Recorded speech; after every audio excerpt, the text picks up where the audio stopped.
Welcome back and thank you for tuning into our Reddit cheating stories. Don't forget to support us and subscribe to our channel. Let's dive in. For 5 years, I lived under the illusion that my marriage was perfect. Emma and I had built a life together, full of laughter, shared dreams, and promises of forever.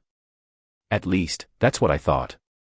Looking back now, the signs were there, small cracks in the foundation I chose to ignore. Emma was beautiful, charming, and had a way of making me feel like the luckiest man alive. But there were nights she came home late, claiming she was out with friends.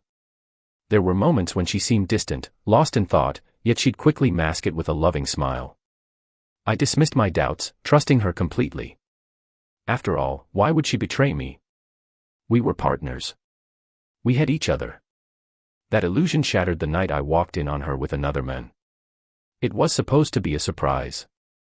My business trip ended early, and instead of calling, I decided to come home unannounced, excited to see the love of my life. I bought her favorite flowers, imagining the look of joy on her face when she saw me. But as I stepped into our bedroom, my heart stopped. There she was, Emma, wrapped in the arms of another man. My stomach twisted as I watched them, their laughter dying the moment they saw me. The man, half-dressed, jumped from the bed, scrambling to grab his clothes. Emma's face drained of color, her mouth opening and closing like a fish gasping for air. Nathan. She began, but I held up a hand. Don't, I said, my voice eerily calm. Just, don't. A part of me wanted to scream, to throw things, to demand answers. But what was the point? The evidence was right in front of me. My wife, the woman I had devoted my life to, had betrayed me in the worst possible way. I turned on my heel and walked out, ignoring Emma's frantic calls behind me. I didn't pack much. Just a suitcase with essentials and my laptop. Everything else, I left it behind. Let Emma have it, the house, the furniture, the life we built together. None of it mattered anymore. The only thing I couldn't abandon was my self-respect. I checked into a hotel that night, my mind racing. I kept replaying the moment over and over, trying to make sense of it. How long had it been going on? Had she ever loved me at all? Had I been nothing more than a fool? My phone buzzed incessantly, Emma, our mutual friends, even her parents. But I ignored them all. I needed space. I needed to breathe. And most of all, I needed to figure out what came next. 2 days later, I finally answered a call. It was my best friend, Jake. Man, where are you? Emma's losing her mind. She says it was a mistake. I laughed bitterly. A mistake? A mistake is forgetting our anniversary. A mistake is burning dinner. Cheating isn't a mistake, Jake. It's a choice. And she made hers.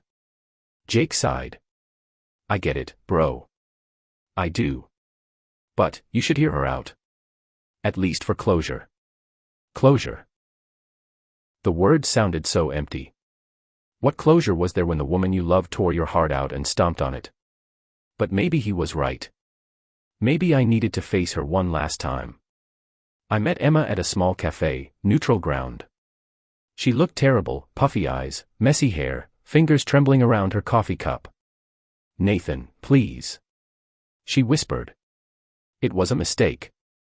I was lonely, and I don't know what came over me. I stared at her, feeling nothing. No anger. No sadness. Just emptiness. How long? I asked. Her eyes darted away. A few months. But it didn't mean anything. He made me feel wanted. I scoffed. So I wasn't enough. Tears welled in her eyes, but I didn't care. I love you, Nathan, she pleaded. Please, let's fix this. I shook my head. You didn't love me when you were with him. I stood up, dropping some cash on the table. Goodbye, Emma. I hope it was worth it. As I walked away, for the first time in days, I felt free. Starting over was harder than I thought. Even though I left Emma behind, I couldn't escape the memories of what we had built together. Every place I went, every song I heard, even the smell of coffee in the morning, it all reminded me of her. But I wasn't going to let her betrayal define me. I dove into work, hitting the gym more often, reconnecting with old friends. Slowly, I was piecing myself back together.